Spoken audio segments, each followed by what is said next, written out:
Ito na nga guys, nakabili po tayo guys ng pagkain. Bigay po natin dito sa mga nagtatrabaho po dyan sa ano. Yan. Nagtatrabaho po dyan sa nagpipintura. My friend! Food! Bread! For 3. Okay? What is your name? Shahid. Shahid. Okay. Shahid. Muhammad Shahid. Okay. Bye-bye. Yan guys. Okay. Binigyan natin guys yung nagtatrabaho sa labas. Napakainit po guys ng klima.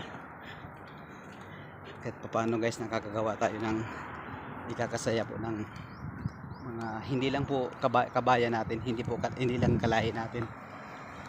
Kung ano po yung nakikita po natin na karapat dapat tulungan, yun po yung pinapriority natin.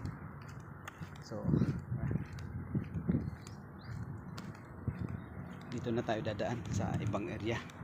So yun guys, napakalaking bagay na rin yun para sa kanila. Binilihan natin guys ng prutas, binilihan natin ng tubig at saka sandwich. Sa ganung pamamaraan guys, bukod sa nakatulong tayo ay mas lalo pong nagpupursige tayo para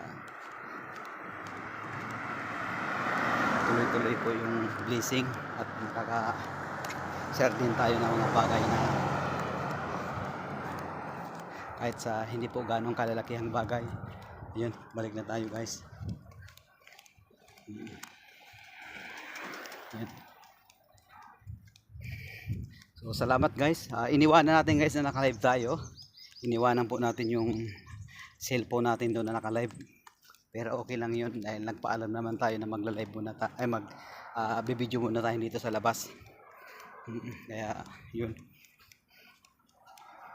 Sa mga nagko-comment po dyan sa akin, sorry guys kung hindi ko kayo agad-agad na re-reply. Kaya yun, napakainit talaga guys ng klima dito. Sobrang init. Kita nyo guys, oh, napakainit talaga. Kaya yung mga nagtatrabaho sa labas, nagsilong na sila. Eksakto guys. Nung pagbigay natin sa kanilang pagkain, yun, nakababa na yung ibang kasamahan nila. Ayan mo, video natin.